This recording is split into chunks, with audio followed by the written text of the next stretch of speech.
अपना उल्लू कहीं नहीं गया।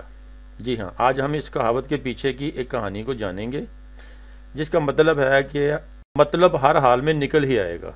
किसी राजा के यहाँ घोड़ों का एक सौदागर आया। राजा ने 1 लाख रुपया दे दिया, हमारे लिए अरब से घोड़े ले आना। सौदागर रकम लेकर चला गया। इस राजा के शहर में एक तारीख नवीस था। उसने तारीख में लिखा कि राजा उल्लू है।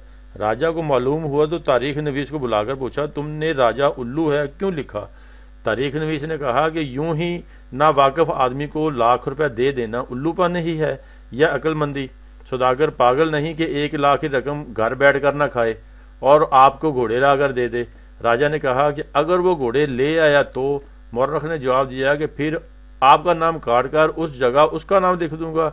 लिहाजा अपना उल्लू कहीं नहीं गया, वो तो अपनी जगह पर ही रहेगा। ये थी इस कहावत के पीछे की कहानी। आपको ज़रूर पसंद आएगी। सब्सक्राइब करें, लाइक करें, शेयर करें, ताकि आपको नई और अपडेट्स मिलती रहें।